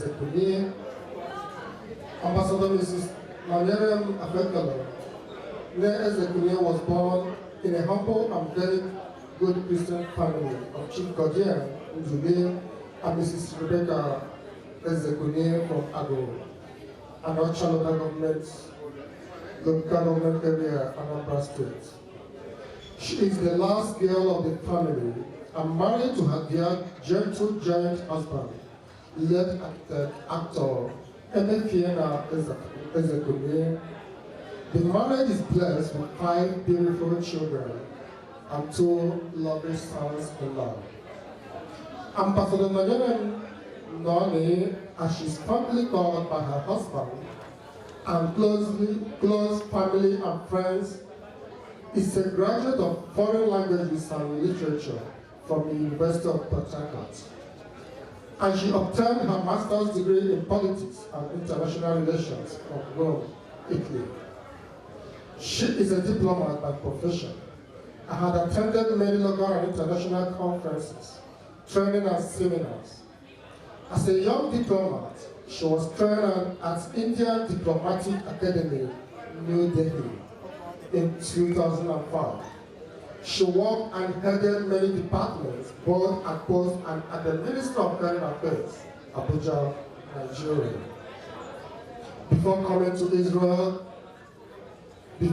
to work in Israel, among some of them were Desk Officers West African Affairs, the Director of First and Second United Nations Department in Abuja, Nigeria. Ambassador Afoekelu is the founder and CEO of Godly and Becky Charity Foundation, a non-governmental organization and a foundation she named after her grandparents. The foundation has touched many lives in Nigeria, particularly the less privileged widows, the aged, the youth. Usually, she empowers widows yearly every 2nd of January. Presently, she is sponsoring and empowering some students as well as youth in her community on various handwork such as furniture making, sewing, decoration, welding, and others. In 2015, she was conferred with an award of Ambassador of Peace by the Women Federation of World Peace, Italian chapter, and the Italian chapters of deputies, Rome, Italy. Ambassador Afoekelu has been honored with over 15 numerous awards, both national and international, especially awards of humility and dedication to duty, by the Bishop of Badagry, Lagos State, overseeing the post-Anglican community in Cotonou, Benin Republic, while serving as Nigerian ambassadors both in Cotonou, Benin Republic, and in Rome, Republic of Italy. It is worth mentioning that when Ambassador Mrs Nonyelum was posted to Israel in July 2021. On assumption of duty, she immediately identified with the Igbo community in Israel and generated a lot of positive influence. She gave us the greatest sense of fraternity and oneness. She is indeed one in a million, as testified by her humility and candor. However, when someone's kindness is acknowledged and appreciated, it reinforces their behavior and encourages them to continue to be kind.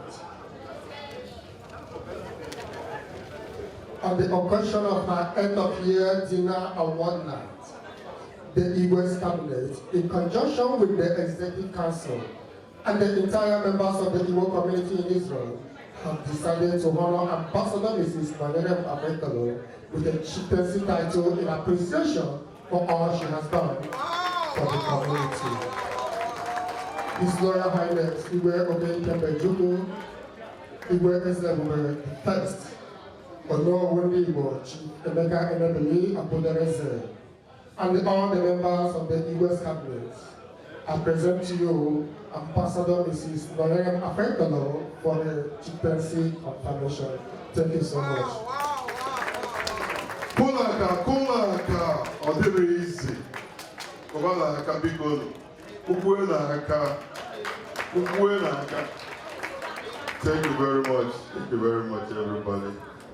Please, before we proceed, I would like all the high chiefs in the house to please come forward. All members of the Igbo cabinet, please. If you are not a member of Igbo cabinet, get seated, please. Only confirmed Igbo cabinet.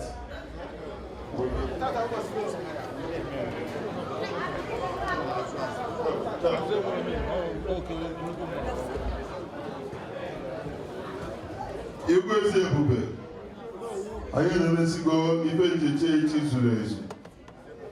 So I can proceed. From the biography of Atonimma Bobotala, Odolanya, that not you are qualified. The cabinet are finding the award both in character and in service to deserve this Chieftaincy award, which I'm not permitted to pronounce until Igwe himself do that. Oh, government. So Igwe, ndị ichie etunego wee sị na o tozuru etozu echibi echichi. Biko proceed here. Ichibela anyị Her Excellency echichi. Lole. Ichie kene mulu. Ichie bienu. Mwana. Ichie asmulu kasiano. Iwe kene mulu. Iburiano. Mwana. Iwe mulu kasiano. Asana na abo ezoka haile na totu ndika. Na ile tara nwa ya anya. Odo wo ko na ile tara ya do tozuwe kale ya. I will say na you get the ubudele na I ga amalite una anugo ka ya kupụta ihe ada nwa anyị megoro n'ebe niile o jere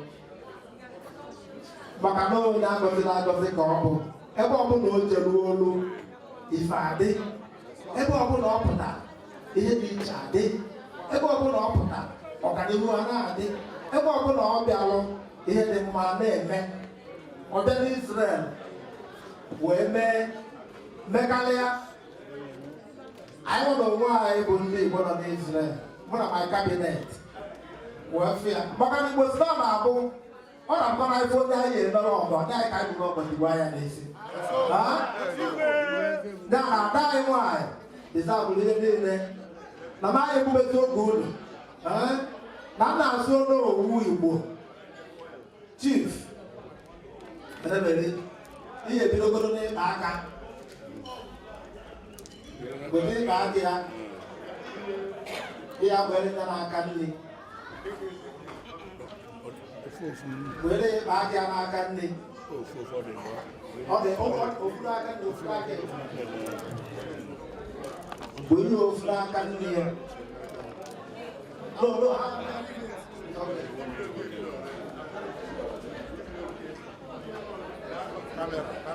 wee ya n'aka ebe ya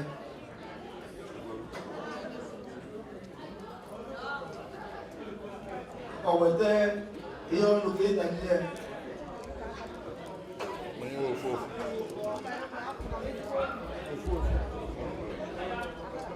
unu n'anya unu ga-afụ eze enyi dị n'ihe a na-anyụ ya n'ọdụ gosiri na Igbo bụ enyi na ebe ọbụla enyi bata n'obodo na-agba maka na aka anyị nwaanyị batara n'Israel ịgba nọ batara n'Israel iwe chilite akwa anyị ji were nne Igbo dị ebube unu n'anya unu afụ ihe Igbo ji dị ebube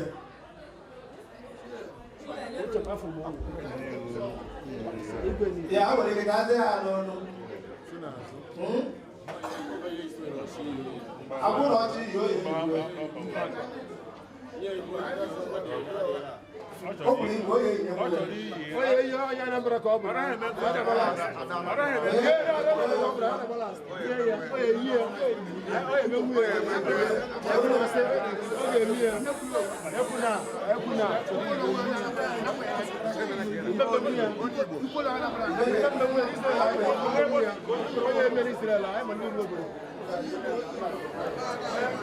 ọ na-abụ nwaanyị ọ nwere ebe nwaanyị na-abụ obere ihe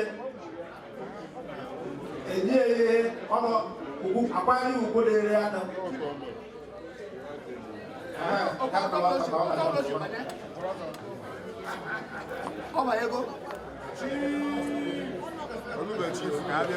olúbẹ̀rẹ̀ wọ́n yàtọ̀ otu àná ẹ̀kọ́ ọkọ̀ ọdị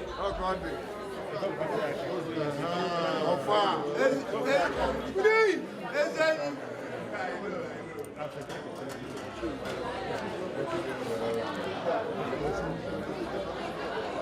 wow.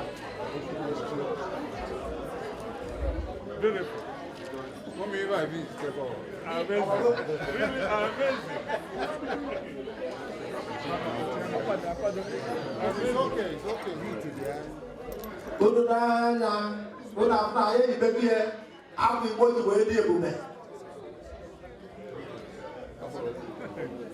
Iwe welo nke eji wee kiye wee debichie ya ọfụma maka na tata ọ bụrụgo nwaanyị echiri echichi ọ bụrụ na ọ na-abụrụ na akụ ọ bụ Igbo akụ eze ndị Igbo n'Israel nyere ya ọnọ so ọ bụrụgo nwaanyị echiri echichi maka na asị na onye ama ha ka esi onye bụ onye na-atụ ogene ama ka esi atụ ogene ya na-agba anya n'ọrụ ọ bụrụ na ịbụ nwaanyị chọrọ ka enye gị ụdị ọna mara na ị ga-eme gịnị mee ụdị achịpmentị ụlọ maka na ịgba nwa ka agba nwa gbakwa ji ihe nwa ka agba nwa ka ha bụ ego ya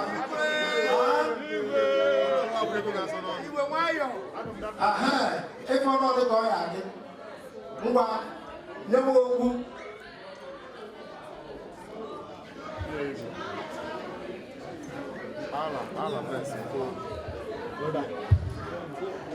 Igbo ekene m ụlọ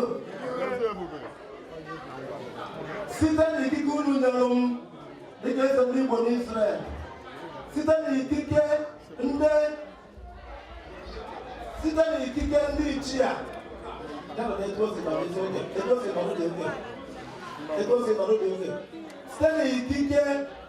Igbo nyere dịka eze ndị Igbo n'Israel ndị ichie enenecha aka wee kwuo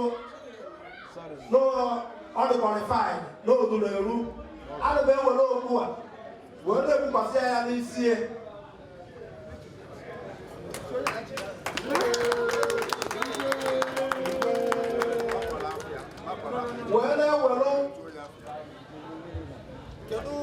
Aka.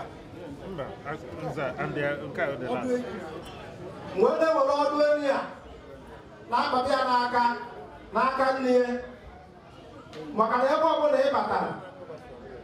Each day Naka Nigi. Ole better see what on in Makanataka. The Fabu, the Fendi police logo, they're so wide they would, they're going He and I will hear later. Dana Igbo Batifa de Uma. Nebu Nwa Aje Meonu, Wewolo, Nsaria, where they let Naka, will I can get Arena.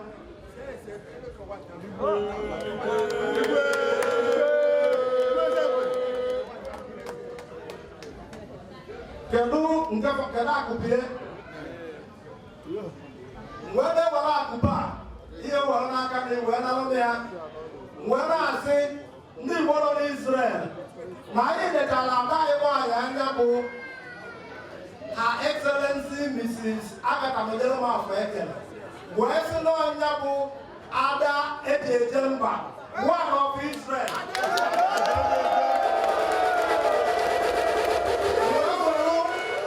Akuba, when they near Nakani, when I say, Ada Ejemba. Well, I am back. Well, I got me well here.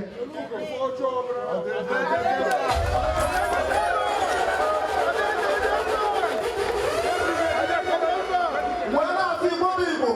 Don't be a legend number. I don't get number one. I don't get number one. That's why you go to wedding. No. Yes, I will call.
Based on the powers conferred on me by the Commission of the National Cabinet Elders of Igbo Israel, I hereby confer on you, Chief, Her Excellency, Ambassador Mrs Nonyelum Afoekelu as year.This 1 of Israel on this 6th day of December 2024.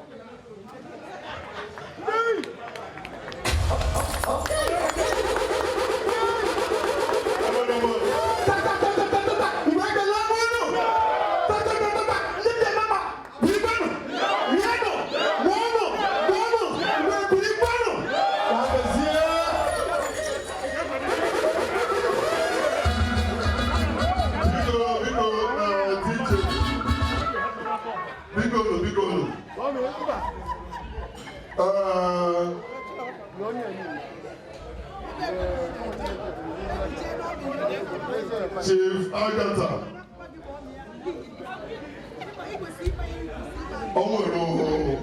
Oberife, the cabinet, Her Excellency. Oberife, the cabinet, Nesianya. Because I mean, your term of office needs to be ever. Ebebena isi jedebe and one block they got up in the band and Igbo. So one obele ife the cabinet obele gift culture inye. Oya bukwa iluwe ndị rapụrụ ibe ya wee zụtalụ fa bread. So biko and ezigbo m ofu aka afọ ụmụ nwanyị the women group in Israel, so because I'm appointed Chief Canon Moa, Uburu, you are present here.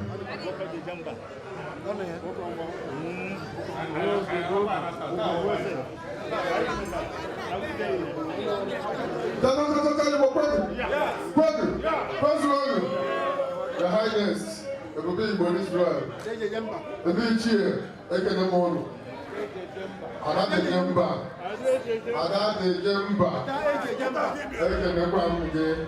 Ekenebramuge, I say, why Mekaria, a general about the two walking. I see they work for a good job, a small job. As you have come here, I'm sure like a million star, we want to take it back home. Our country needs the best hands to redeem the country. And their lights are very rare, but they are present. We are happy to support you, and we are happy to have benefited from your kindness and magnanimity. Igbo community here will always be proud of you. Nigerian community will not forget you here. Your place in our heart is indelible and cannot be neglected. We will always remember.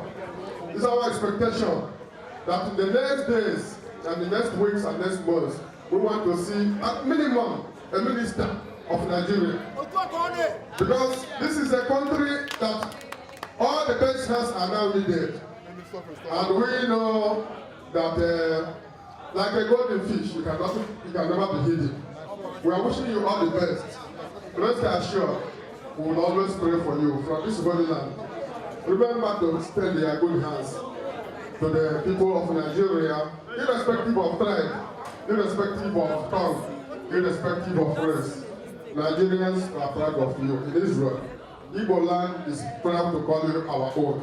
May God bless you and reward you as the days and weeks and months pass by. Congratulations and God bless.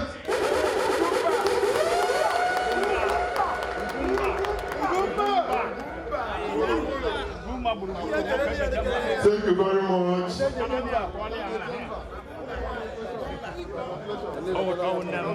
Chief Mrs Please, I'm calling on Lolo Mrs. Emily Ikejuku, the president, the president of Igbo community women in Israel.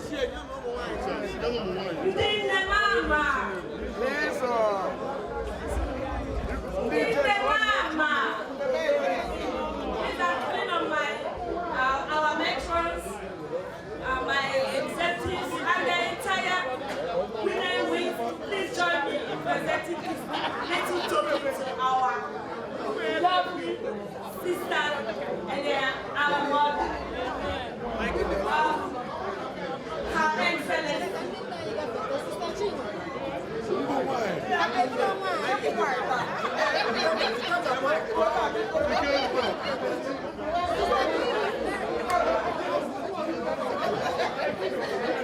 Chief Mrs.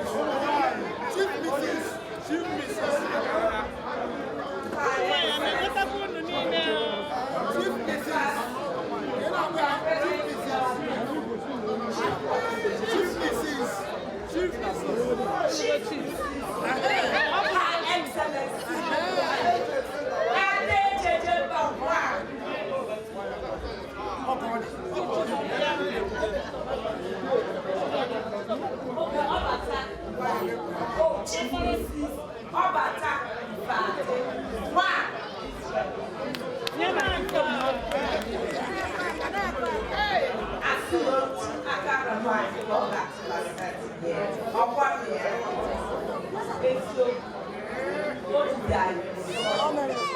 In fact, there's no satisfaction to us. The little while we spent we don't know how to appreciate it. In fact, I don't know what to say. I lack words. They're really not to cost us a lot of things. But we know that God is in control. We have blessed and even humans because I will never ever forget always. In our topic, we want to present to Chief Mrs Her Excellency Obaton I.C.I. One, this bell, Adeje Chamber. One, this bell.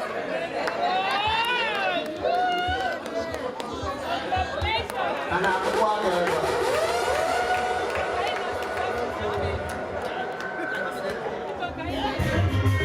all the cabinet members, please come and rejoice with our ambassador. And then the member of our board. All the cabinet members.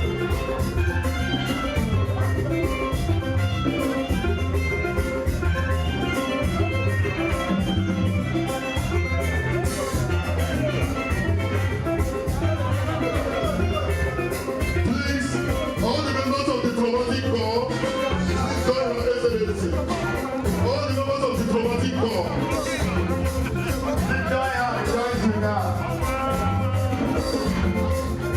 Everybody should come and show your appreciation. Please, you can join everyone, please show appreciation. Appreciate Adeje Chamber. Onye make a face appear. I think what they want Adeje Chamber. Appreciate her is not easy.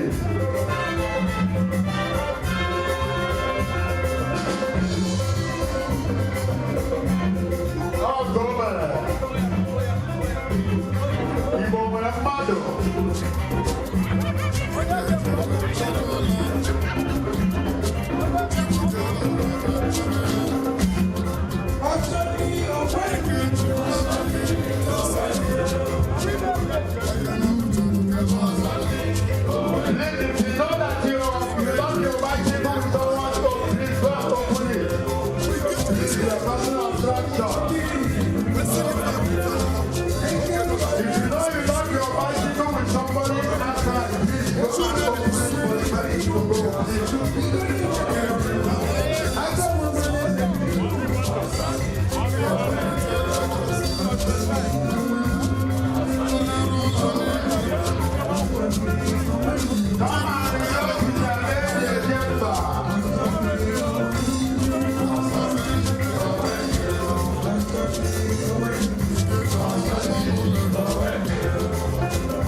I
Ọkwando odogwu na-abịa ije. Ahe ahe.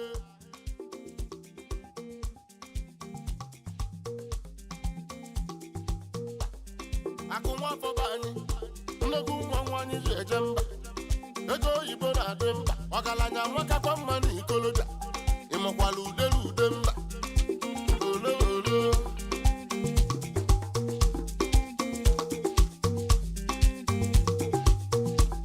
Ọgwụ eke emebugo m ife, ọkwanye ka m ji kwechili, si na anyị ga-afụsi isi ya.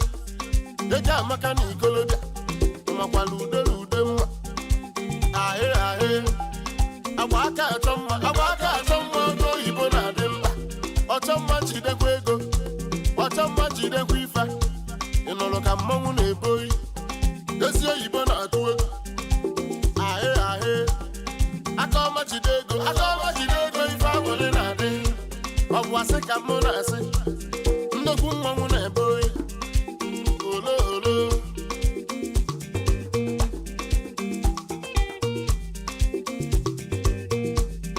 Agba aka achụ agụ, agba aka eche ya. Agụ nke mụ na-agba egbe, ịma na ude na-atụ egwu. Onye kote obulu, ọkwa ndị odogwu na-eje ije. Ole ole. Egwu dike na ọgụ ụlọ, ọgụ esi ajụba onye ga-ebu ụzọ. Ụmụ obili Igbo na-agụ egwu, mmanwụ anyị ji eje mba. Onye na-eje nụ ka ije, anya apụwa nụ ka ije. Onye bụ ọsọ ebuli etụpụ ka ije. Ịma na ude na-atụ egwu.